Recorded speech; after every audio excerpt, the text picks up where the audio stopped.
Proklamasi kemerdekaan Indonesia diawali dengan peristiwa jatuhnya bom atom di kota Hiroshima pada tanggal 6 Agustus 1945 dan Nagasaki pada tanggal 9 Agustus 1945 oleh tentara Amerika Serikat.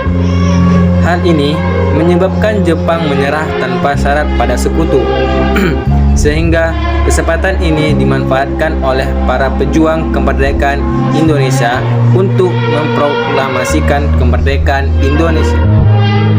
Dalam pelaksanaannya, ada perbedaan pendapat antara golongan tua dan golongan muda.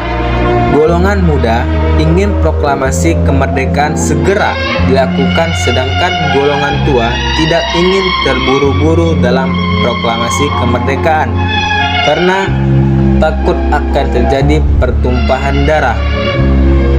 Selanjutnya, golongan tua terdiri dari Insinyur Soekarno, Muhammad Hatta, Ahmad Subarjo, Muhammad Yamin, Iwan Kusuma, dan Dr. Syams.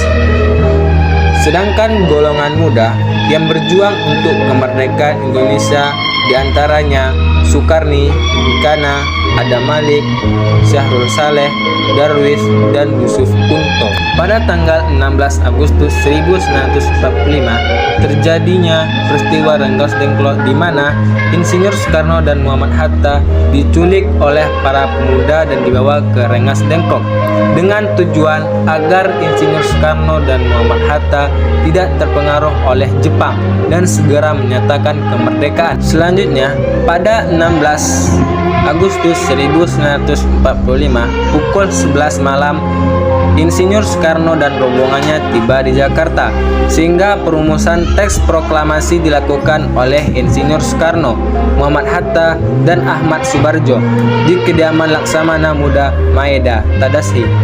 Rumusan teks proklamasi diketik oleh Sayuti Melik dan ditandatangani Insinyur Soekarno dan Muhammad Hatta. Selanjutnya, bendera merah putih dijahit oleh istri Soekarno yaitu Fatmawati. Pembacaan teks proklamasi dilakukan pada pukul 10 pagi di rumah Soekarno bertepatan di Jalan Pegasaan Timur nomor 56 Jakarta. Teks proklamasi dibuat dalam dua bentuk, yaitu tulisan tangan yang dibuat oleh Insinyur Soekarno dan versi ketikan dibuat oleh Sayuti Melik. Teks proklamasi dibacakan oleh Soekarno, didampingi oleh Muhammad Hatta dan disaksikan sejumlah orang.